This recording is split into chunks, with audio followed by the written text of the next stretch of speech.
아니, 우리가 파견 가서 교육받는 곳이 어디라고? 한국은 북한보다 못 사는 나라 아니야? 그러게 말이야. 우리 뭔가 잘못된 것 같은데? 감동의 모든 것 애청자 여러분. 영상 시작 전 좋아요와 불우이웃을 위해 끝까지 시청 부탁드립니다. 여기 한국에 대한 선입견을 가진 채 군인 친구들의 제안으로 억지로 한국에 오게 되었다는 우크라이나 여군이 있습니다. 그녀는 군부대 체험 참석을 위해 먼저 중국에 방문했다가 곧바로 뒤이어 한국을 방문하고 난 뒤 이름까지 한국말로 바꿔버리는 엄청난 선택을 하고 말았다고 하는데요. 과연 한국을 방문한 우크라이나 여군에게는 무슨 일이 있었던 것일까요? 안녕하세요. 저는 우크라이나 출신의 셰브르라고 합니다. 저는 대학교를 졸업하자마자 우크라이나에서 전문 장교 공부를 하며 군부대에 지원했고 그 뒤로 쭉 우크라이나 여군으로 생활해 왔는데요. 약 4년의 시간 동안 단 하루의 쉬는 날도 없이 국가에 봉사를 하고 지내왔던 저는 얼마 전 중국에서 열리는 군부대 위생 관련 학회에 초대받게 되었고 저희 부대 동료들과 함께 아시아 지역의 새로운 군부대 막사도 구경할 겸 휴가 아닌 출장을 떠나게 되었습니다. 군인의 신분으로 가는 것이 아닌 그저 평범한 일반인의 신분으로 출장차 여행을 가는 것이기에 어느 정도 마음이 편했던 것은 사실이지만 이러한 저희 여행에 대한 환상은 도착하자마자 산산조각 나고 말았는데요. 평소 중국이 잘 사는 나라라며 강한 관심을 보여왔던 같은 부대 동료 리사는 중국 교포 출신의 남자친구마저 사귀고 있었기에 이번 군부대 위생 관련 학회 참석도 리사의 끝없는 설득 때문에 진행됐던 것이 사실입니다. 하지만 어렴풋하게나마 중국이 그다지 좋지 않은 나라라고 알고 있었던 저는 그저 단순한 막사 체험을 위해 중국을 가는 것은 위험하지 않냐고 했지만 리사는 자신의 중국인 남자친구를 만나야 한다는 이유 때문인지 절대 위험한 일은 없다는 말과 함께 요즘 중국은 전 세계의 부자들이 모여드는 안전한 나라라며 난리를 쳤고 결국 저와 몇몇 군인 동료들은 리사의 설득에 못 이겨 강제적으로 중국으로 향하고 말았죠. 그런데 놀랍게도 중국은 저희가 상상하는 모든 것을 뛰어넘은 어처구니없는 후진국의 나라였는데요. 특히나 그 중에서도 제일 당황스러웠던 것은 바로 저희가 머무를 호텔에 도착했을 때였습니다. 중국이 부유한 나라라고 했던 리사의 말과 달리 중국의 호텔은 5성급 호텔을 찾아가도 호텔 로비에서부터 이미 수많은 노숙자들이 무리를 이루어 저와 같은 외국인들에게 가방을 이동시켜 주겠다는 제안을 하며 강제적인 돈을 요구했고 더욱 이해할 수 없었던 것은 호텔 로비의 중국인 직원들은 로비의 중국인 노숙자들을 그저 내버려 두고 있었기 때문인데요. 심지어 호텔 로비에 있던 중국인 직원들은 평소 위생 상태가 좋지 않은지 로비에서 일하고 있음에도 떡진 머리와 긴 손톱을 보이고 있었고 평소 군인답게 위생에 신경 써왔던 저는 이러한 중국인들의 모습에 기겁할 수밖에 없었습니다. 알고 봤더니 중국인들은 매일 씻는 것을 오히려 욕하는 이상한 문화를 가진 사람들이었고 그래서 그런지 길거리에는 도저히 참을 수 없는 악취가 도시 전체에서 풍겨오고 있었죠. 또한 이에 더해 더욱 충격적이었던 것은 중국 군부대의 막사를 방문했을 때였습니다. 리사는 자신의 남자친구가 중국 군인과 인연이 있는 사람이라며 군인으로 근무하던 저희에게 중국의 군부대 막사를 보여주겠다고 했는데 그 모습이 가관이었기 때문인데요. 선진국이라던 중국은 군부대 막사가 마치 감옥처럼 느껴질 정도로 건물의 시설 상태가 좋지 않았던 것은 물론 불빛을 밝히는 전등조차 없어서 몇몇 중국인 군인들은 촛불로 어두운 곳을 밝히고 있더군요. 정말 부유한 나라라면 그저 LED나 전등불을 켜면 되는 것인데 저는 이러한 중국 군대의 실체에 크게 당황하고 말았고 리사에게 중국이 정말 부유한 나라가 맞냐며 화를 내고 말았죠. 출장이 아닌 여행의 목적도 있었기에 저는 이러한 불쾌하고 후진국스러운 나라에서 시간을 보내는 것이 비효율적으로 느껴졌고 군부대 시설마저도 저희 우크라이나보다 훨씬 떨어지는 중국 군대의 막사 모습에 허수음이 나올 뿐이었습니다. 심지어 중국 군부대의 식당은 식료품을 살 돈도 없는 것인지 점심시간이었음에도 대다수의 중국 군인들은 그저 감자와 순무로 보이는 반찬만을 먹으며 허기를 달래고 있었고 저는 도대체 이러한 모습을 자랑스럽게 외부에 보여주는 중국의 문화가 이해되지 않을 정도였죠. 결국 저는 리사에게 말도 하지 않은 채 빨리 중국을 떠나자고 동료들을 설득했고, 그러던 중 평소 한국에 관심이 있었던 또 다른 동료 넬라는 그럼 이번 휴가의 낭비를 막기 위해 가까운 한국 여행이라도 가지 않겠냐며 뜻밖의 제안을 했습니다. 사실 처음에는 한국이 중국과 그렇게 큰 차이가 있을까? 라는 생각에 악몽 같은 경험을 2번은 하기 싫어 망설였지만, 유감스럽게도 우크라이나로 돌아가는 비행기는 전부 매진되어 있었고, 저는 결국 어쩔 수 없이 이번에도 강제적인 외부 환경으로 인해 한국행을 선택할 수밖에 없었죠.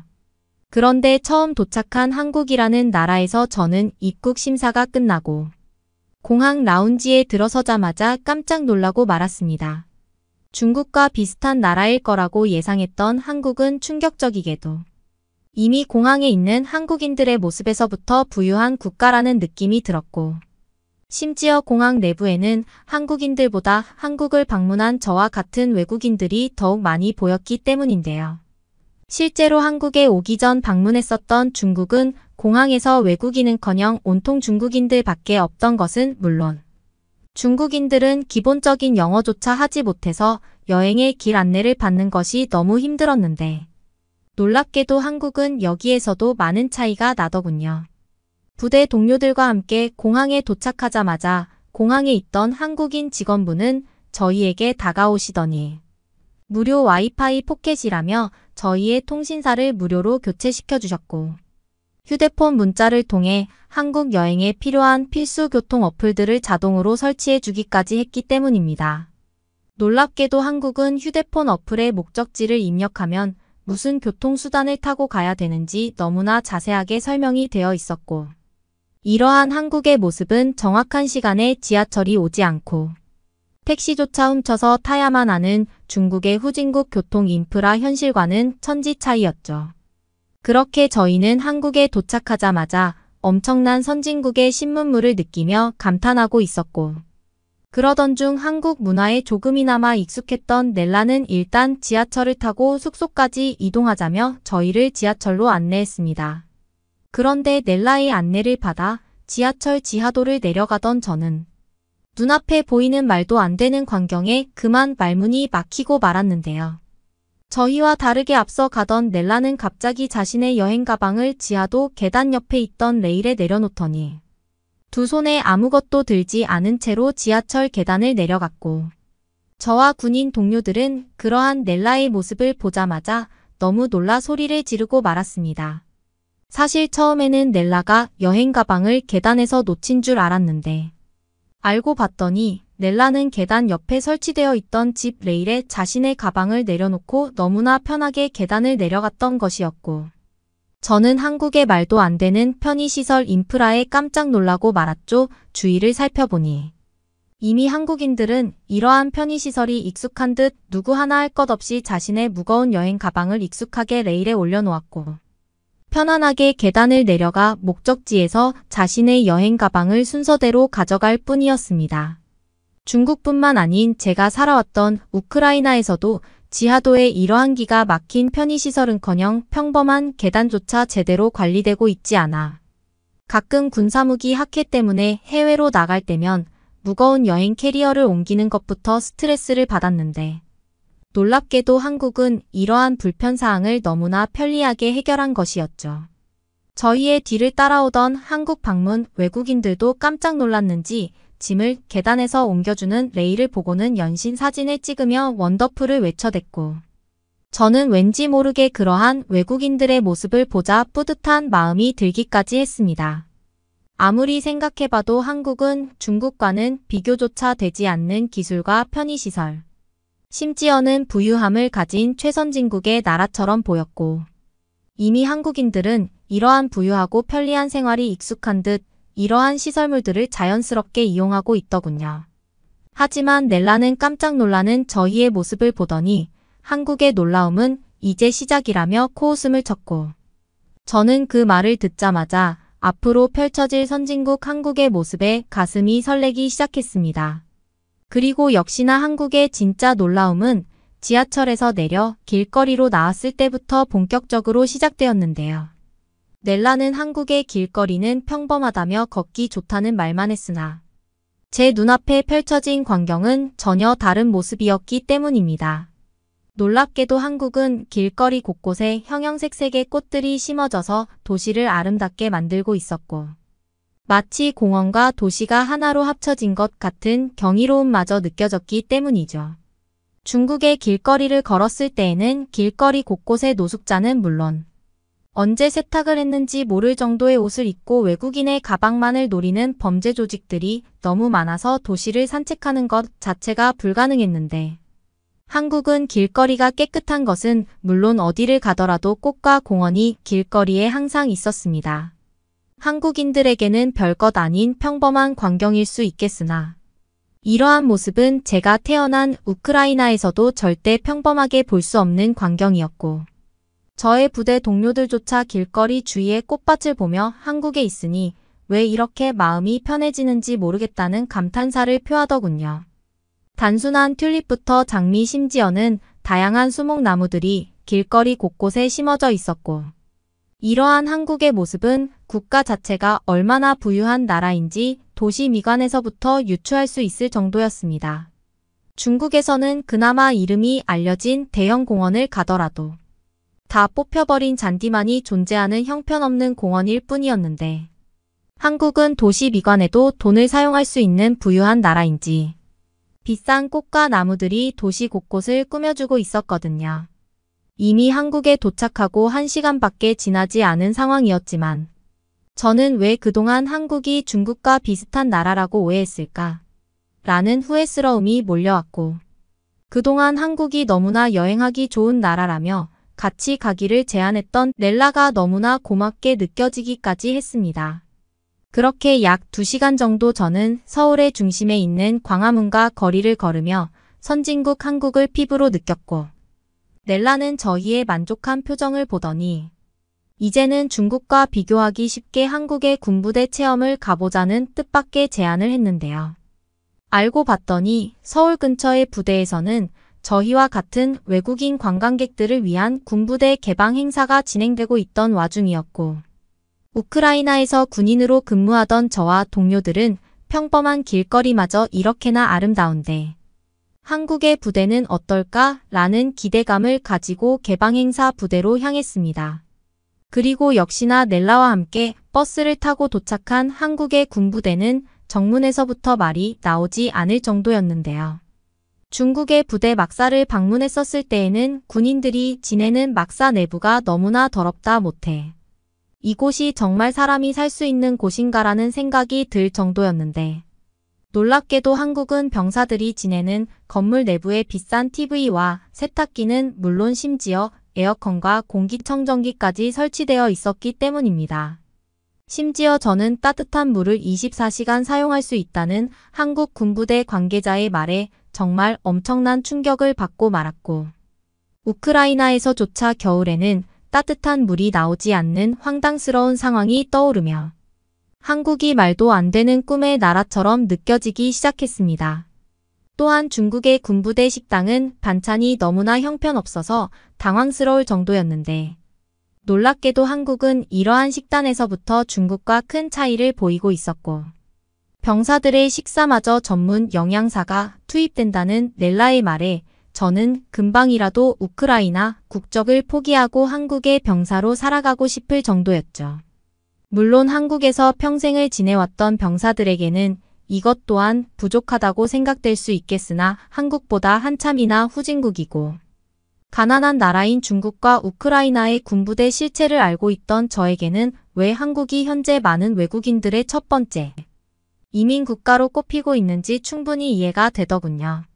심지어 넬라는 최근 한국의 군사 무기들이 엄청나게 기술적으로 수준이 올라 폴란드는 물론 각종 선진국들까지 한국의 무기를 사기 위해 줄을 서고 있다고 했고 저는 바로 그때 중국은 절대 한국을 따라잡을 수 없는 나라이면서 국방력마저 수준 미달이라는 것을 완전히 이해했습니다.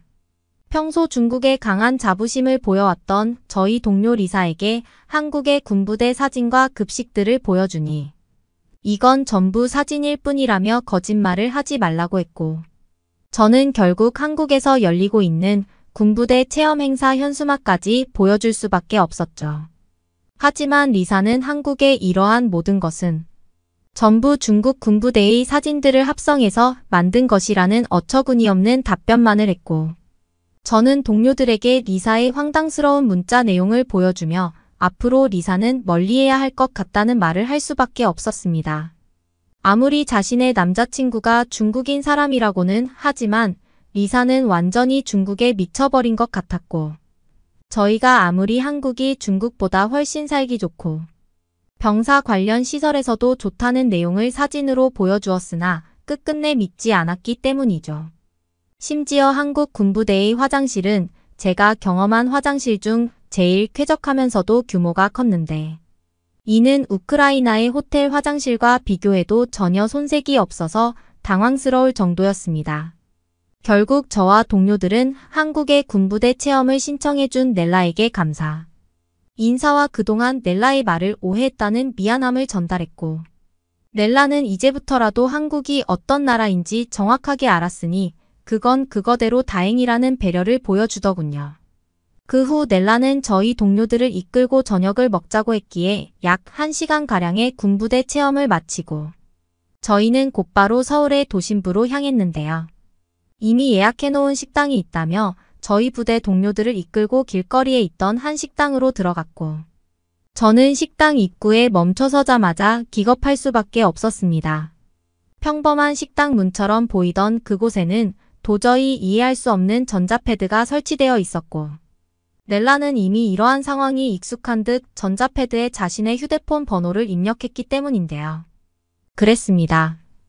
알고 봤더니 그곳은 한국에서 외국인들에게 꽤나 유명한 고깃집이었는데, 더운 여름날 밖에서 줄을 설 필요 없이 그저 자신의 휴대폰 번호를 패드에 입력해놓고 알람이 오면 방문하면 되는 한국만의 신기술이 접목되어 있더군요.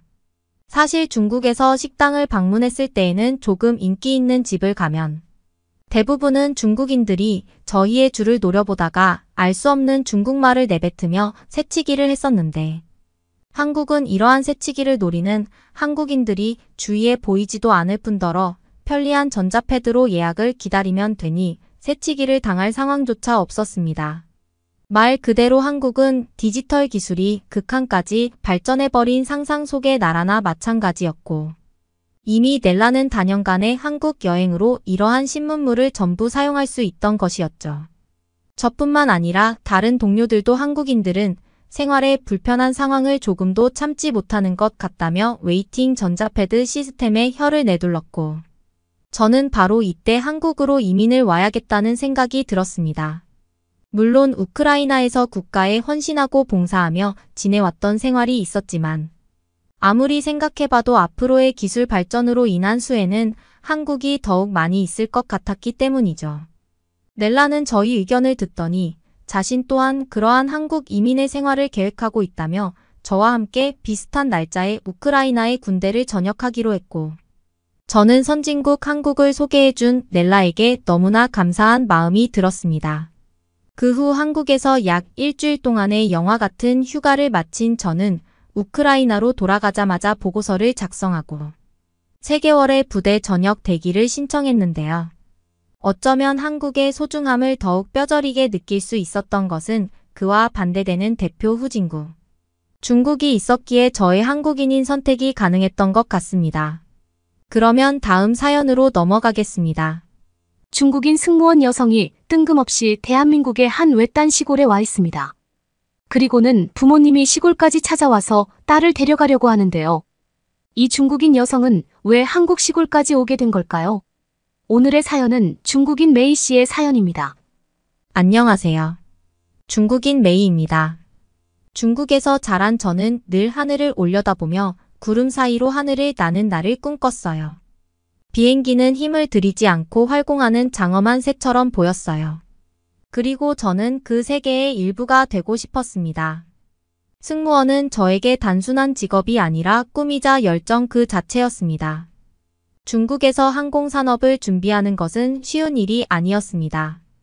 기술과 지식뿐만 아니라 특별한 신체적 매력도 필요했습니다. 거울 앞에서 수없이 많은 시간을 보내며 미소를 연습하고 자세를 교정하고 머리가 제자리에 있는지 확인했던 기억이 납니다.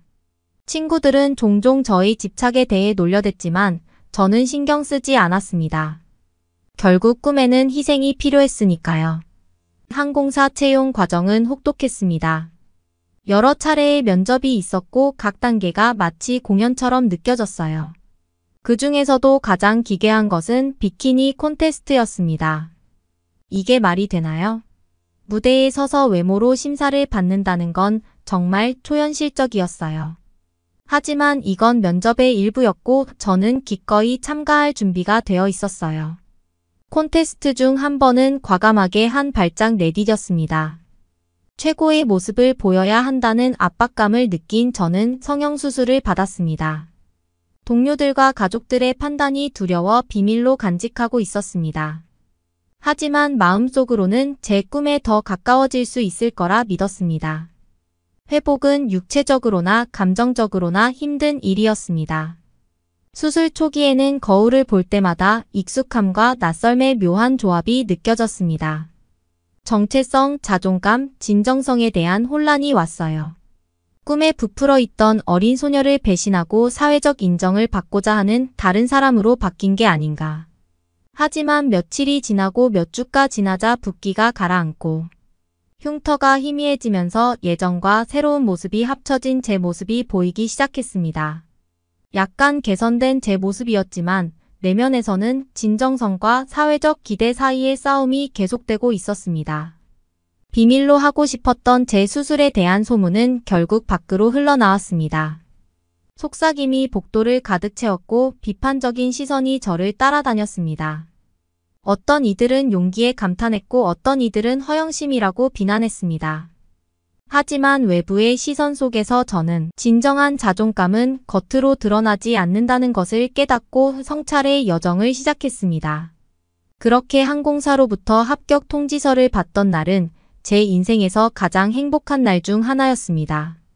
저는 중국 동방항공사에 합격을 했습니다. 드디어 비행기를 타게 되었어요. 하지만 이것이 우여곡절로 가득 찬 여정의 시작에 불과하다는 것을 저는 거의 알지 못했습니다. 항공사 훈련 아카데미에 입교한 첫날 설렘이 가득했습니다. 저희는 모두 하늘을 나는 여정을 시작하고 싶어하는 풋풋한 희망으로 가득했습니다. 안전 절차부터 고객 서비스, 에티켓까지 모든 세부 사항을 면밀히 검토하는 강도 높은 교육이 진행되었습니다. 마치 학교로 돌아간 것 같았지만 훨씬 더 큰 책임감이 느껴졌습니다. 몇 주가 지나면서 저는 이 직업이 상상했던 것만큼 매력적이지 않다는 것을 깨달았습니다. 긴 시간 시차, 적응, 까다로운 승객 등 모든 것이 저를 짓누르기 시작했습니다. 제가 내린 결정이 옳은 것인지 의심하는 순간도 있었습니다. 하지만 구름 위로 떠오르는 일출을 처음 보았을 때나 제가 도와준 승객의 따뜻한 감사 인사를 받았을 때처럼 기쁨의 순간도 있었습니다. 그런 순간들이 저는 너무 좋았습니다. 승무원들 간의 동료애는 또 다른 구원의 은총이었습니다. 우리는 한 가족처럼 항상 서로를 보살폈습니다. 경유지에서는 함께 새로운 도시를 탐험하고 현지 음식을 맛보며 추억을 만들곤 했습니다. 이 여행 중 한 번은 더 멀리 여행하고 싶다는 생각이 들었습니다. 어느 날 휴가를 받아서 전 해외로 가기로 했습니다. 가장 가보고 싶었던 나라 중 한 곳에 가기로 했어요. 중국은 항상 제 버킷리스트에 있었어요. 풍부한 역사, 다양한 문화, 만리장성 등 볼거리와 체험할 거리가 너무 많았거든요. 그래서 방학 중에 중국을 방문하기로 결심했습니다. 비행기가 베이징에 착륙할 때 제 마음은 기대감으로 가득 찼습니다. 하지만 중국에서의 시간은 제가 기대했던 것과는 달랐습니다. 거리는 혼잡하고 혼란스러웠고 공기는 오염으로 가득했습니다. 언어 장벽 때문에 어려움을 겪었고 종종 길을 잃은 기분이 들기도 했습니다. 설상가상으로 중국인이라는 이유로 현지인들이 저를 무시하는 경우도 있었습니다. 양국 간의 역사적 긴장에 무게가 느껴졌습니다. 어느 날 저녁 상하이 거리를 돌아다니고 있는데 한 무리의 남자들이 제 국적을 비하하는 말을 하며 조롱하기 시작했습니다. 정말 끔찍한 경험이었고 저는 완전히 외톨이가 된 것 같았어요. 그날 밤 저는 여행을 중단하고 위안을 얻을 수 있는 곳으로 향하기로 결심했습니다. 바로 한국이었죠. 사실 한국은 제 레이더망에 들어온 적이 없었습니다. 한국은 제가 탐험하고 싶은 곳 목록에서 높은 순위를 차지한 적이 없었습니다. 중국에서의 강렬한 경험 이후 저는 조용한 유럽 도시나 열대, 동남아시아의 휴양지 쪽으로 갔으면 했습니다. 하지만 저는 바로 옆 나라인 한국으로 이동했습니다. 서울 인천국제공항에 착륙하자마자 도시의 국제적인 활기가 느껴졌습니다. 수백 년 된 고궁과 나란히 세워진 초현대식 고층 빌딩은 옛것과 새것의 매혹적인 조화를 이루었습니다. 첫 주 동안 저는 네온사인이 빛나는 서울의 거리에서 매운 김치를 맛보고 전염성 강한 K-팝 리듬에 맞춰 몸을 흔들고 번화한 시장을 돌아다녔습니다. 하지만 뭔가 잘못된 느낌이 들었습니다. 도시에 대한 피로감 때문인지 아니면 좀 더 진정성 있고 근거 있는 무언가에 대한 갈망 때문인지 모르겠습니다. 그때 외국인들에게 한국의 전통적인 시골 생활을 소개하는 농촌 체험 프로그램에 대한 이야기를 들었습니다. 도시에서의 짧은 휴식을 상상하며 즉흥적으로 신청했습니다. 프로그램은 서울에서 몇 시간 떨어진 외딴 마을. 푸르른 산과 깨끗한 시냇물 속에 자리 잡은 마을을 배경으로 진행되었습니다. 마을로 향하는 여정은 도시의 혼돈에서 고유한 전원으로 전환하는 치료와도 같았습니다. 도착하자마자 마을의 그림 같은 아름다움은 부인할 수 없었습니다. 공기는 더 신선하고 하늘은 더 맑았으며 리듬감 있는 자연의 소리가 귀에 멜로디처럼 들려왔습니다. 이곳의 삶은 여유로운 속도로 움직였습니다. 노인들은 밭에서 허리를 구부린 채 농작물을 수확하고 아이들은 전통 놀이를 하며 뛰어다녔습니다. 어느 날 저녁 논에서 모내기를 직접 해보던 중 햇볕에 그을린 안색과 수줍은 미소를 가진 젊은 농부 철수를 만났습니다.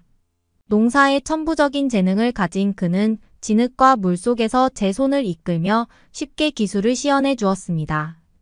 가벼운 농사 팁으로 시작한 대화는 곧 인생과 꿈, 포부에 대한 더 깊은 이야기로 발전했습니다. 서로 자라온 배경은 달랐지만 관점은 놀라울 정도로 일치했습니다. 철수는 자신의 조상 이야기와 이 땅의 역사, 그리고 이 땅과의 뿌리 깊은 인연에 대해 이야기를 나누었습니다. 그의 이야기에서 저는 제가 찾던 만족감과 평화를 느꼈습니다.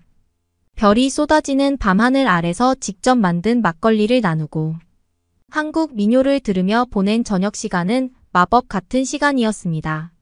하지만 프로그램이 막바지에 이르자 예상치 못한 일이 생겼습니다. 와 제가 느낀 유대감은 단순한 우정이 아니라 더 깊은 관계로 발전한 것이었습니다. 마을을 떠나 고층 빌딩과 번잡한 도시 생활로 돌아간다는 것은 상상할 수 없는 일이었습니다. 하지만 정말 사랑을 위해 힘들게 일궈온 커리어와 오랫동안 쫓아온 꿈을 포기할 수 있을까요? 어느 날 저녁 별빛이 쏟아지는 하늘 아래 앉아 철수는 제 손을 잡고 제 눈을 깊이 바라보았습니다. 메이, 난 너에게 빠져버렸어. 하지만 너는 중국에서의 삶이 있고 너가 열심히 일해온 꿈이 있다는 것도 알아. 저를 위해 모든 것을 포기해달라고 부탁할 수는 없어. 그의 말을 들으며 눈물이 왈칵 쏟아졌습니다. 사실이었어요. 저는 번창하는 경력을 쌓았고 하늘을 나는 삶을 살았습니다. 하지만 여기 한국의 시골에서 저는 그보다 더 소중한 것을 발견했습니다. 나도 같은 생각이에요. 하지만 우리가 잘해낼 방법을 찾을 수 없을까요? 우리는 몇 시간 동안 서로의 선택에 대해 논의하며 중간 지점을 찾으려고 노력했습니다. 쉬지는 않았지만 우리는 기꺼이 시도했습니다. 철수의 허름한 집 밖에서 바스락거리는 나무집 소리가 제 아침 알람이 되었습니다. 새벽이 밝아올 때마다 제가 알고 있던 한국 마을의 삶과는 다른 이곳의 삶을 새롭게 깨닫게 되었습니다. 시골 생활의 고요함과 소박함은 승무원이라는 까다롭고 빠르게 돌아가는 세상과는 극명한 대조를 이루었습니다. 매일 아침 철수와 저는 손을 잡고 들판을 걸으며 황금색과 진홍색으로 하늘을 물들이는 태양을 바라보곤 했습니다. 그 순간에 저는 많은 것을 말해주었고 철수와 함께 있을 때에는 오랫동안 잃어버렸던 소속감을 느꼈습니다. 하지만 하루가 일주일로 바뀌면서 현실적인 삶의 모습이 드러나기 시작했습니다. 시골의 매력은 부인할 수 없었지만 어려움도 만만치 않았습니다. 들판에서의 고된 노동, 현대식 편의시설을 이용할 수 없다는 점. 마을 어르신들과의 초기 언어 장벽은 너무 힘들었습니다. 언제나 든든한 버팀목이 되어준 주는 현지 사투리를 가르쳐주고 마을 공동체를 소개하고 농촌 생활이 주는 소소한 기쁨을 나누며 제가 이러한 어려움을 헤쳐나갈 수 있도록 도와주었습니다. 어느 날 저녁 강가에 앉아 있을 때 주는 현지 돌과 구슬로 만든 섬세한 수공의 목걸이를 선물로 주며 저를 놀라게 했습니다. 그것은 두 세계 사이에 맺어진 우리의 유대감을 상징한다고 주는 설명했습니다. 우리 관계의 깊이와 그가 우리를 위해 기꺼이 희생한 것을 깨닫고 눈물이 흘렀습니다. 하지만 이 아름다운 순간들 속에는 근본적인 긴장감이 있었습니다. 저는 휴직이 끝나가고 있었고 곧 결정이 내려질 날이 다가오고 있었기 때문입니다. 항공사는 제 꿈이자 세상을 볼 수 있는 티켓이었습니다. 많은 것을 보고 경험했지만 한국의 외딴 마을에서 사랑을 찾게 될 줄은 상상도 못했습니다. 아직 결정을 내린 건 아니지만 베이징에서 걸려오는 전화가 잦아졌습니다. 가족들은 저를 지지했지만 한국에 사는 건 아니라고 했어요. 그것도 다른 곳도 아니고 시골이라니 여태까지의 노력과 제가 쌓아온 삶.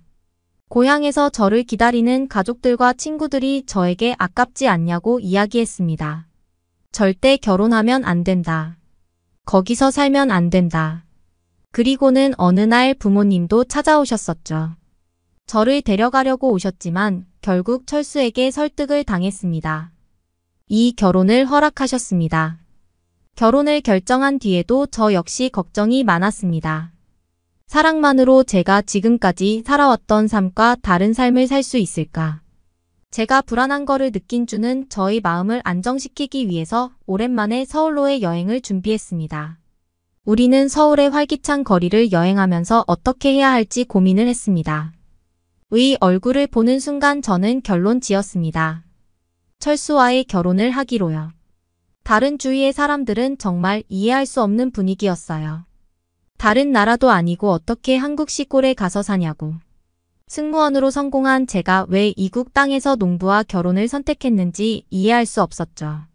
문화적 차이로 한국 문화랑 비슷해 보이지만 그래도 다른 점이 많았기에 가끔 크게 다투고 눈물도 흘릴 때도 많았습니다. 하지만 마음속 깊은 곳에서는 제 마음을 따라야 한다는 것을 알았습니다. 저는 한국의 시골이 너무 좋았거든요. 마음을 편안하게 해주는 곳이었습니다. 그리고는 철수와 저는 함께 농장을 현대화하는 프로젝트에 착수했습니다. 지속 가능한 농업 방식을 도입하고 진정한 농촌 체험을 원하는 관광객을 위해 작은 민박집을 차려서 에어비앤비도 운영하고요. 요리 교실도 시작했습니다. 행복함에도 불구하고 힘든 순간도 있었습니다. 예전의 삶과 친구들 비행을 하고 싶은 날도 그리워졌습니다. 하지만 그런 생각이 들 때마다 저는 철수와 마을에서 저에게 베풀어준 사랑과 따뜻함을 떠올렸습니다.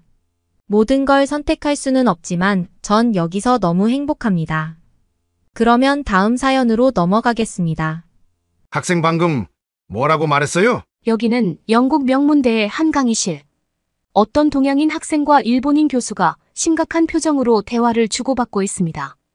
급기야 일본인 교수는 얼굴이 시뻘개진 채로 강의실을 박차고 나가기까지 하는 모습인데요. 대체 강의실에서 이들이 어떤 대화를 주고받은 건지 한번 알아보러 가실까요? 안녕하세요. 제 이름은 릴리라고 해요. 저는 지금 누구나 알만한 영국의 명문대학교에 다니고 있답니다. 사실 저는 원래 처음부터 명문대를 꿈꾸던 학생은 아니었어요. 그저 노는 걸 좋아하는 평범한 고등학생이었습니다.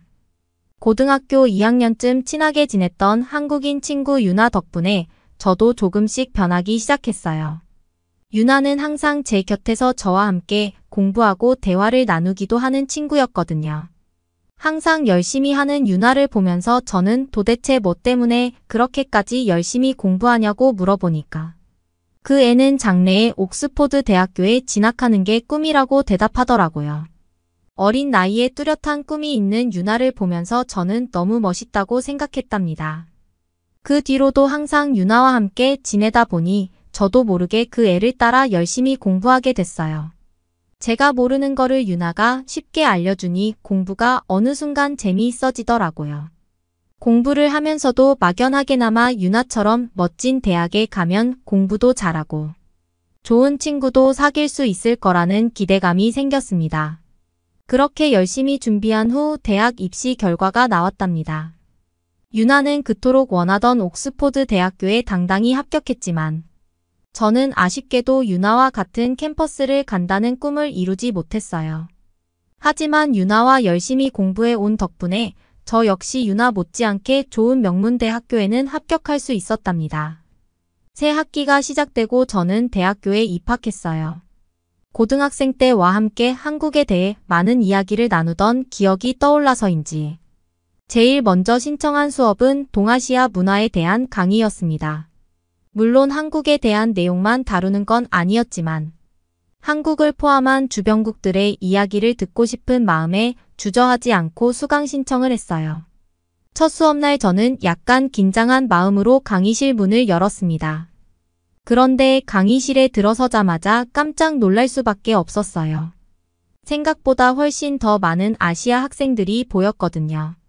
순간 고등학교 때 유나 생각이 스쳐 지나가면서 여기서도 유나 같이 좋은 친구를 만날 수 있으면 참 좋겠다고 생각했답니다. 자리에 앉아서 교수님의 강의를 들으며 저는 고등학생 때부터 늘 하던 습관대로 필기를 시작했어요.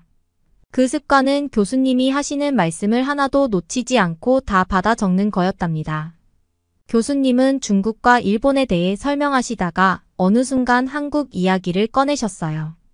그 내용은 최근 K-팝과 한국 영화, 드라마 등을 통해 한국이 세계적으로 높은 이상을 누리게 되었다는 거였습니다. 중국과 일본을 얘기할 때와 다르게 한국에 대한 얘기가 나오니 교수님 목소리가 좀 들뜨신 것 같더라고요. 이어서 교수님께서는 영국에서 보기 힘든 독특한 문화와 인프라를 갖추고 있다며 한국을 칭찬하셨어요. 최근 휴가 때 한국에 다녀오신 교수님은 너무나 인상 깊었던 나머지 학생들에게 아시아 여행을 계획 중이라면 꼭 한국에 들러보라고 추천하시기까지 했습니다. 오죽하면 교수님께서 여행 관광지 목록과 맛집을 깨고 있으니 궁금한 사람이 있으면 교수실로 오라는 거 있죠. 교수님의 한국 사랑에 괜히 저도 모르게 유나가 떠오를 정도였다니까요. 그런데 갑자기 강의실 저쪽에서 누군가 손을 번쩍 들었어요. 동양인 학생이었습니다. 그 학생은 자기가 전에 한국에 가봤는데 교수님 말씀처럼 그렇지 않았던 것 같다며 반대 의견을 내놓기 시작했어요. 교수님은 차분한 어조로 그 학생의 의견에 일일이 대답해 주셨습니다. 저는 교수님 말씀에 은근히 토를 다는 그 학생이 조금 불편하게 느껴지더라고요. 하지만 신경 써봤자 제 손해이니 저는 교수님의 말씀을 이어서 필기해야겠다고 생각했어요. 열심히 필기하느라 정신없이 강의를 듣고 있는데 어느 순간 교수님 말씀이 너무 빨라져서 놓친 부분이 생기더라고요. 마침 쉬는 시간이 되었고 저는 왼쪽에 앉은 동양인 학생에게 살며시 말을 걸었습니다.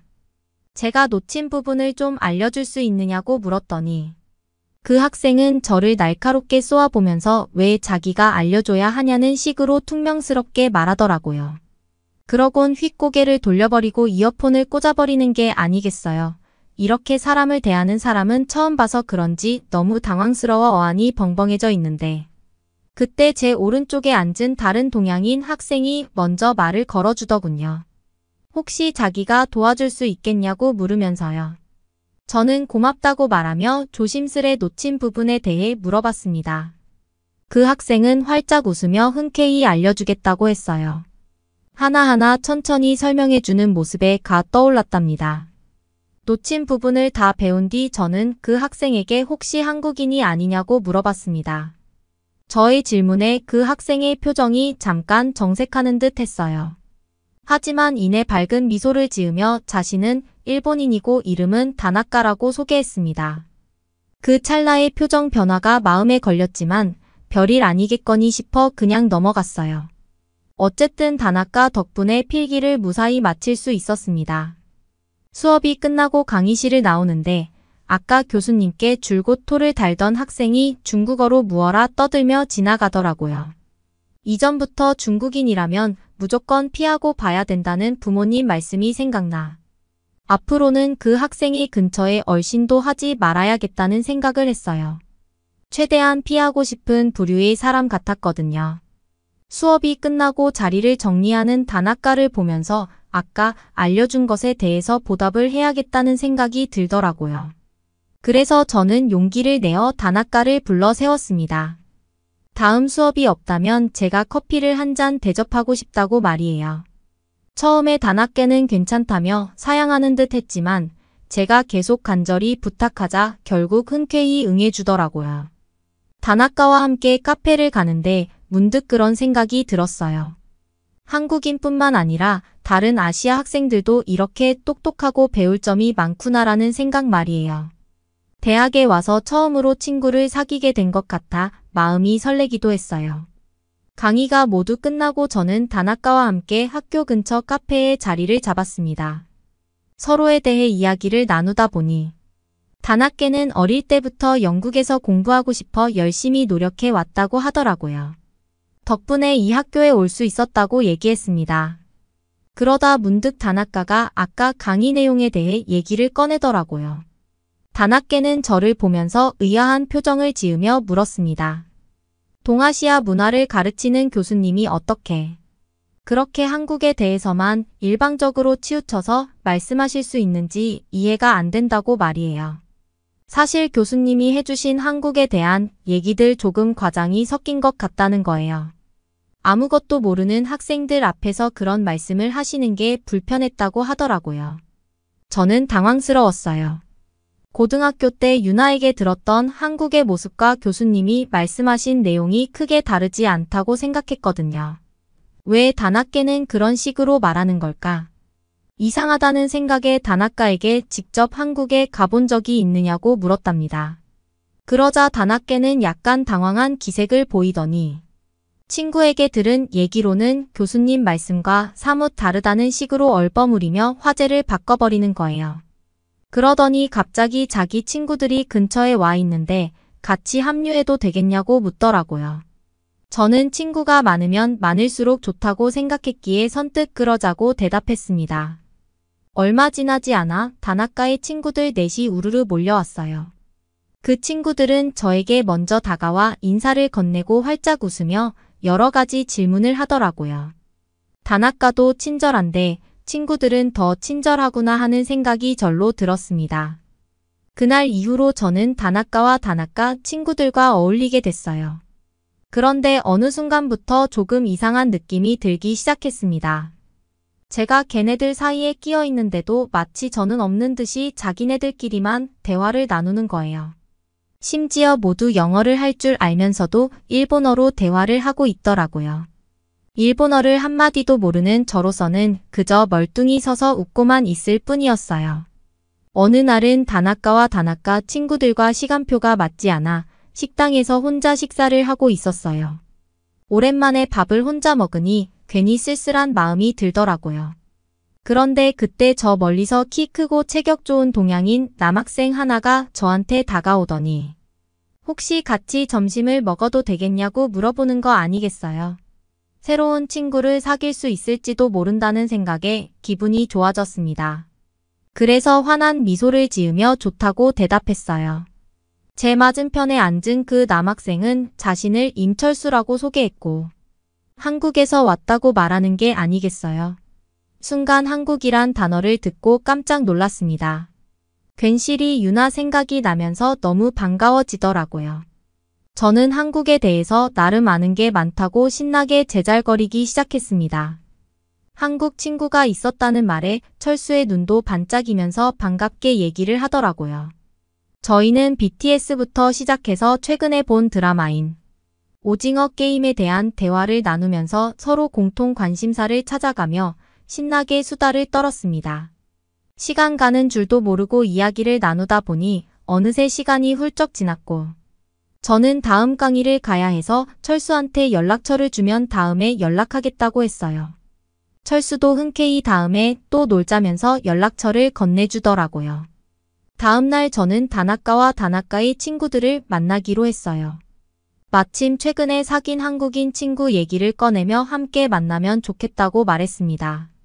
다들 흔쾌히 좋다는 대답을 하더라고요. 그래서 바로 그 자리에서 철수에게 연락을 했습니다. 다행히 철수도 시간이 된다며 카페로 오겠다고 하더라고요. 약속 장소에 도착한 저는 설렘 반, 긴장 반으로 다나카와 친구들에게 철수를 소개했어요. 그런데 갑자기 다나카가 생각지도 못한 모습을 보이는 거 있죠. 다나카와 친구들은 할 줄 아는 영어는 한마디도 하지 않고 일본어로만 인사를 건네더라고요. 심지어 인사를 한 후에도 오로지 일본어로만 이어갔습니다. 다나카와 친구들 앞에 앉은 철수는 그저 가만히 미소 짓고 있을 뿐이었답니다. 사실 철수도 처음엔 어색해하고 당황해하는 기색이 역력했어요. 하지만 이내 적응하려 노력하는 모습이 보였습니다. 처음에는 철수가 다나카와 다나카 친구들을 빤히 보면서 가만히 있더니 갑자기 철수가 벌떡 일어나는 거 있죠. 다들 깜짝 놀라 철수를 쳐다보는 사이 철수는 성큼성큼 다가가더니 다나카의 멱살을 움켜잡고서는 버럭 화를 냈어요. 철수의 키가 워낙 크다 보니 상대적으로 왜소했던 다나카는 어쩔 줄 몰라 하는 게 느껴지더군요. 그리고 유창한 일본어로 엄청 많은 말을 내뱉었습니다. 저는 당황한 나머지 눈만 동그랗게 뜬 채 철수와 다나카를 번갈아 쳐다보고 있었어요. 그런데 철수는 제 손을 덥석 잡더니 카페 밖으로 저를 데리고 나가버렸습니다. 도대체 철수한테 무슨 일이냐고 물었더니 믿기지 않는 말을 하는 게 아니겠어요. 다나카와 친구들이 저희 둘을 보고 일본어로 욕을 하고 있었다는 거예요. 저희가 일본어도 못 알아듣는데 같이 앉아있는 게 이해가 안 간다며 수군거렸다고 해요. 심지어 다나카가 저와 함께 수업을 들었던 적이 있었는데 그때 얼마나 멍청했는지 너무 답답해서 미쳐버릴 뻔했다는 말을 했다고 알려줬습니다. 게다가 멍청이가 친구를 데려왔는데 거기다가 한국인이라니. 둘 다 멍청한 애들끼리 끼리끼리 잘 어울린다면서 저와 철수를 비웃었다고 하더라고요. 철수는 어릴 때부터 일본에서 지낸 적이 있어서 사실 일본어를 잘하는데 일부러 가만히 있었다고 말했습니다. 어릴 때부터 일본에 살면서 앞뒤 다른 일본인한테 질려버려. 처음부터 절대로 일본어를 할 줄 아는 티를 안 낸다고 하더라고요. 혹시나 했는데 역시나였다고. 일본인들은 저렇게 일본어를 할 줄 모르는 사람들이 있으면 앞에서 대놓고 일본어로 욕하는 습관이 있다고 말했습니다. 도저히 참지 못한 철수는 그 자리에서 바로 일어나 한마디 해야겠다는 생각을 했다더군요. 그리곤 다나카와 다나카 친구들한테 이렇게 말했다고 했습니다. 멍청한 건 너희들이라고 앞에 있는 사람 보고 그렇게 말하고 비웃어서 기분 좋냐고 따져 물었대요. 그리고 저는 최근에 유행하는 한국식 메이크업을 유튜브로 열심히 배우고 있었고 마침 이번 기회에 그동안 연습했던 걸 뽐내야겠다 싶었습니다. 철수에게 새로운 모습을 보여주고 싶었으니까요. 드디어 약속 당일 한껏 멋을 낸 저는 한껏 갖춰 입고 학교로 향했어요. 철수는 멀리서 저를 보자마자 눈이 휘둥그레지더라고요. 옷이 정말 잘 어울린다면서 엄지까지 치켜 세워주는 거 있죠. 특히 제 얼굴을 유심히 보더니 오늘 유독 화장이 자연스러워 보인다며 감탄했답니다. 하루아침에 사람이 이렇게 달라 보일 수 있냐고 신기하다는 말까지 하더라고요. 사실 굉장히 공들여서 한국식 메이크업을 시도한 거지만 살짝 부끄러웠던 저는 얼굴에 비비크림과 선크림만 발랐을 뿐이라고 말하며 넘어가 버렸답니다. 철수의 칭찬에 속으로 얼마나 기뻐했는지 몰라요. 절로 얼굴에 열이 오르고 입가에 미소가 번졌습니다. 그런데 그날따라 철수 말고도 지나가는 남학생들의 시선이 저에게로 쏠리는 게 느껴지더라고요. 괜히 으슥해지는 거 있죠. 그렇게 속으로 콧노래까지 부르며 철수와 함께 행사장으로 향했습니다. 행사장에 도착하자 생각보다 볼거리들이 많아서 깜짝 놀랐어요. 이 부스 저 부스 정신없이 둘러보느라 어리둥절해하는 저를 철수가 살며시 손을 잡아 이끌었습니다. 손이 잡히는 순간 그 손에서 얼마나 찌릿찌릿함을 느꼈는지 몰라요. 그렇게 철수를 따라가는데 어디선가 익숙한 멜로디가 들려오는 게 아니겠어요. 자세히 들어보니 제가 좋아하는 블랙핑크의 노래더라고요. 그 노래에 맞춰 K-팝 동아리 학생들이 열정적으로 춤을 추고 있었는데 처음엔 아마추어들의 공연이려니 했습니다. 그런데 실제로 보니 완전 다른 세계였어요. 마치 뮤직비디오를 보는 것처럼 완벽한 칼군무의 진지한 표정들. 어느새 저도 모르게 푹 빠져서 바라보고 있더라고요. 블랙핑크에 이어 등장한 커버 댄스팀은 세븐틴의 무대를 재현했는데 출연진들의 숫자부터가 압도적이었어요. 이번에는 사람이 왜 이렇게 많은 거지? 라면서 혼잣말을 하자 철수가 옆에서 설명해 주더라고요. 세븐틴이 워낙 멤버가 많은 보이그룹이라 원래 인원수에 맞추려다 보니 무대에도 많은 사람이 올라온 것 같다고 말이에요. 정말인지 궁금해서 휴대폰으로 세븐틴을 검색해 봤더니 정말 멤버가 13명이나 되더라고요. 게다가 많은 사람들이 빽빽이 춤을 추는데도 동선이 전혀 꼬이지 않더군요.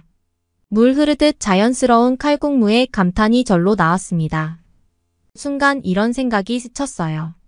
한국인이 아닌데도 K-팝에 이토록 진심인 팬들이 많다니 K-팝이 정말 세계적인 대세가 맞구나 하고요. 다음 순서로는 뉴진스의 커버 무대가 펼쳐졌어요. 힙합 멜로디에 절로 어깨가 들썩였습니다.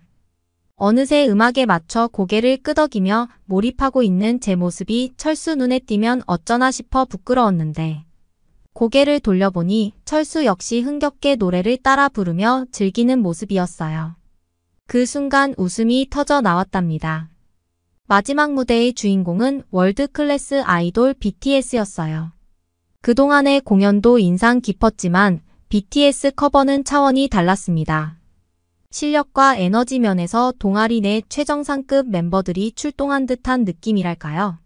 더군다나 노래가 너무 유명해서 관객 모두가 따라 불렀어요. 저 또한 신나게 노래를 부르며 어우러지니까 그 순간만큼은 모두가 하나가 된 것 같더라고요. 그러자 문득 궁금증이 생겼어요. 진짜 K-팝 가수들의 실제 콘서트는 또 얼마나 끝내줄까 말이에요. 그 고민을 입 밖으로 내자 철수가 다음에 콘서트 열리면 꼭 같이 가서 보자고 했습니다. 그 말을 듣는 순간 심장이 두근거렸어요. 혹시 또 데이트 신청을 받은 걸까요? 그런 생각에 잠겨 활짝 웃으며 철수에게 고개를 끄덕였답니다. K-팝 커버 댄스 공연을 감상하고 나니 또 다른 볼거리가 눈에 띄었어요. 바로 한복 입어보기 체험 부스였습니다. 화려한 색감의 옷들이 줄지어 걸려있는 모습이 저를 사로잡았어요. 저는 호기심에 철수에게 물었습니다. 저 예쁜 옷들이 도대체 뭐냐고요? 그러자 철수는 한국의 전통 의상인 한복이라고 설명해 주더라고요. 옛날부터 한국 사람들이 입어온 옷이라는 거예요. 그 말을 듣는 순간 깜짝 놀랐어요. 한복의 디자인과 색상이 너무나 아름답고 조화로웠거든요. SNS에 올리기만 해도 좋아요. 폭탄을 맞을 것만 같았습니다. 특히 치마가 엄청 넓고 풍성한 게 인상 깊었어요. 마치 동화 속 공주님 같은 느낌이랄까요? 그렇게 한복에 대해서 감탄을 하고 있는데 저한테 한복을 입으면 잘 어울릴 것 같다며 직접 체험해보는 게 어떻겠냐고 하더군요. 의 말을 듣자마자 저는 바로 한복으로 갈아입었어요. 철수가 한복을 입고 나온 저를 보더니 눈이 휘둥그레해지는 게 보이더라고요. 한복이 그렇게 잘 어울릴 줄은 몰랐다며 감탄을 연발하더니 이건 사진으로 남겨야 한다고 말하는 거예요. 그 말에 으슥해진 저는 자신감 넘치는 포즈를 취했습니다. 그런데 갑자기 무릎을 꿇고 앉는 거 아니겠어요? 진짜 순간 프로포즈 하는 줄 알았다니까요. 눕는 듯한 포즈를 취하면서 저를 열심히 찍어대는데 처음에는 철수가 왜 저렇게 오바를 하는 거지 싶었어요. 심지어 찰칵 소리가 한 100번쯤 들리더라고요. 철수가 사진을 열심히 찍고 저를 보여주는데 진짜 제가 사진 속의 모델인 줄 알았어요. 구도며 비율이며 제 장점을 최대로 살려냈달까요? 한국인들이 사진을 진짜 잘 찍는다는 소문을 듣긴 했는데 정말 이 정도일 줄은 상상도 못했답니다. 저는 철수에게 고맙다고 말하면서 바로 프로필 사진을 한복 사진으로 교체했어요. 한복 체험을 마치고 보니 배가 출출해지기 시작하더군요. 뱃속에서는 계속 꼬르륵거리는데 제 배가 아닌 척 다른 데를 보면서 철수한테 배고프지 않냐고 물어봤습니다. 마침 철수도 배가 고파서 한식을 파는 곳을 찾고 있었다고 하더라고요. 진짜 그땐 얼마나 기분이 좋았는지 몰라요. 저 역시 늘 유튜브에서 맛있어 보이던 한식이 궁금했었거든요. 근데 주변에선 좀처럼 파는 곳을 찾을 수 없었답니다. 배는 점점 고파오고 철수와 저는 결국에 가까운 곳에 있는 매점으로 향했어요. 코리아이크라서 그런지 모르겠지만 그날따라 한국 음식이 괜히 더 잘 보이는 거 있죠. 그중 제 눈에 확 들어온 건 김밥이었어요. 까만 김 속에 하얀 쌀밥 그 안에는 여러 가지 재료들이 알록달록하게 들어 있었습니다. 마치 무지개 같았달까요? 김밥을 한 입 베어 물자 고소한 풍미가 입안에 퍼졌어요. 은은한 참기름 향에 속재료들의 식감이 어우러지니 이것만으로도 한 끼 식사로 충분할 것 같더라고요. 그런데 김밥을 먹던 중 이상한 광경이 눈에 들어왔습니다. 한쪽에 학생들이 길게 줄을 서 있었거든요. 심지어 음식을 받아든 학생들은 얼굴이 빨개질 정도로 헉헉거리며 먹고 있었습니다. 자세히 보니 그들이 손에 든 건 까르보 불닭볶음면이었어요. 그 유명한 불닭볶음면 말이에요. 그걸 보자마자 순간 떠오른 게 있었습니다. 얼마 전 SNS에서 봤던 한 소녀가 까르보 불닭볶음면을 받고 울음을 터뜨린 그 영상 말이에요. 조회수가 5천만 뷰가 넘었더라고요. 저도 모르게 애게 불닭볶음면이 먹고 싶다고 말했습니다. 하지만 저 긴 줄을 보니 망설여지더라고요.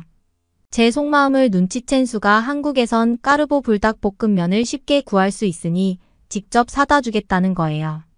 전 깜짝 놀랄 수밖에 없었습니다. 왜냐하면 영국에선 이 불닭볶음면이 정말 구하기 힘든 아주 희귀한 레어템이거든요. 유명 스타들도 사 먹으려고 30분은 운전해서 사와야 할 정도랍니다. 저를 위해 그렇게까지 해주는 게 믿기지 않아 다시 한번 물었습니다. 정말 구해줄 수 있냐고 말이에요. 그러자 철수는 자신만만한 미소를 지으며 고개를 끄덕였어요. 한국에선 식은 죽 먹기라며 자신을 한번 믿어보라는 거예요. 정말 그 모습에 심쿵하고 말았답니다.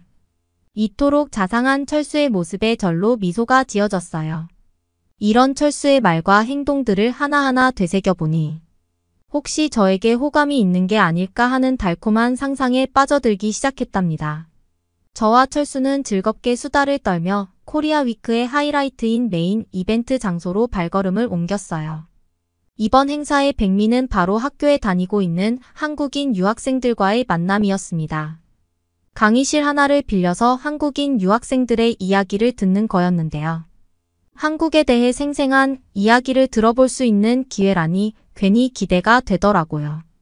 사회자의 말에 따라 한 학생이 앞으로 나섰어요.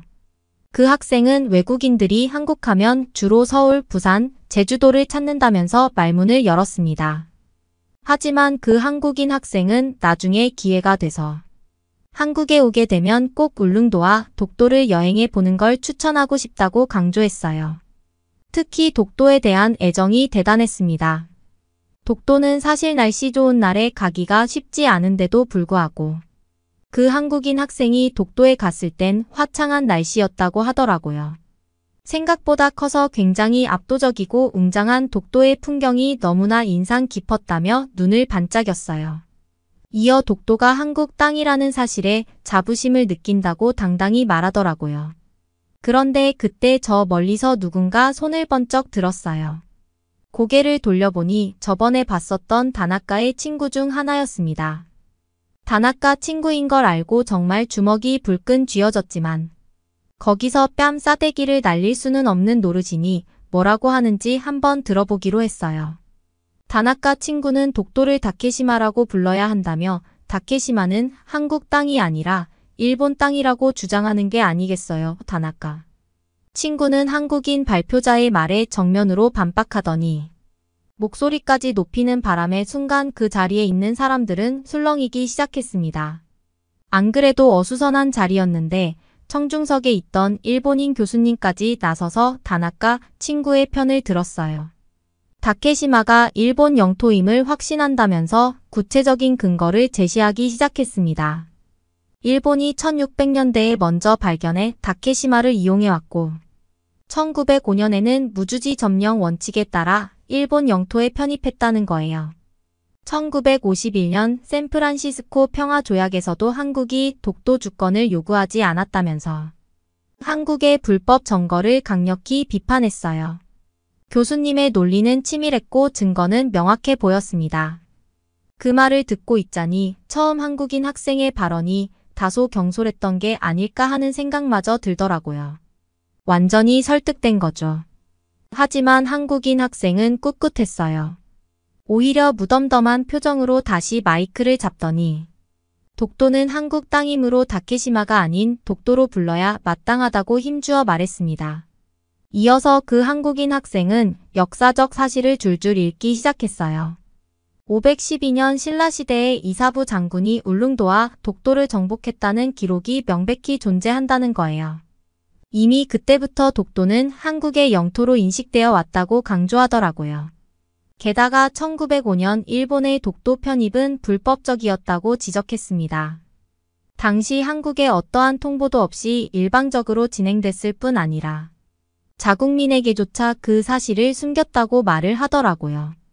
그 한국인 학생은 부당함을 인지하고 있었기에 몰래 진행한 게 아니냐는 날카로운 질문까지 던졌답니다.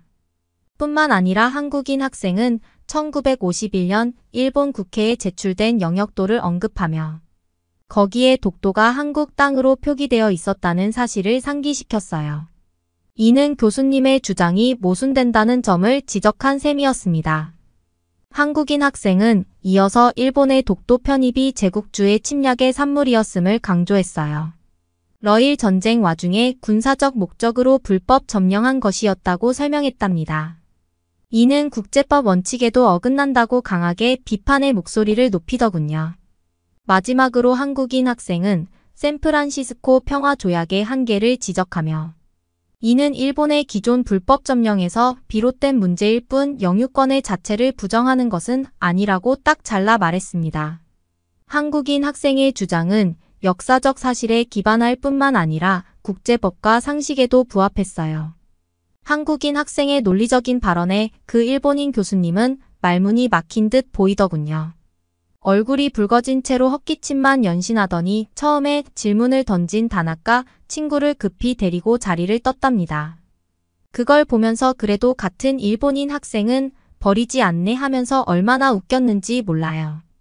잠시 어색한 침묵이 흘렀지만 철수가 먼저 그 한국인 학생에게 박수를 보내기 시작했어요. 자신도 한국인이지만 이렇게까지 독도에 대해 잘 몰랐는데 이번 기회에 독도를 아주 잘 알게 되었다고 이렇게 논리정연하게 설명해 준 것에 감사하다면서 엄지를 치켜 세웠습니다. 철수의 박수는 마치 신호라도 되는 양 곳곳에서 대부분의 사람들이 박수를 치더라고요. 몇몇 사람들은 함성까지 지를 정도였다니까요. 결국 메인 이벤트는 한국인 학생의 열정적인 변론 덕에 성공적으로 마무리될 수 있었습니다. 그렇게 하루 종일과 함께 이곳저곳을 누비며 행복한 시간을 보냈어요. 마치 데이트를 한 듯한 기분 좋은 설렘이 가득했습니다. 헤어질 시간이 돼서 저를 집 앞까지 바래다 주는데 갑자기 제 손을 잡더니 진지한 눈빛으로 물었어요. 다음 주에 또 데이트를 하고 싶은데 시간이 될지 모르겠다고요? 저는 숨이 멎는 줄 알았어요. 심장이 너무 크게 뛰어서 철수에게 들릴까봐 겁이 날 정도였습니다. 하지만 겉으로는 침착한 척 미소를 지으며 좋다고 대답했답니다. 철수한테 잘 보이고 싶은데 한국 남자들은 보통 여자들이 어떤 스타일로 옷 입는 걸 좋아하나요? 그리고 진짜 궁금한 게 있는데 여러분은 독도가 일본 땅이 아닌 한국 땅이 맞다고 생각하시나요?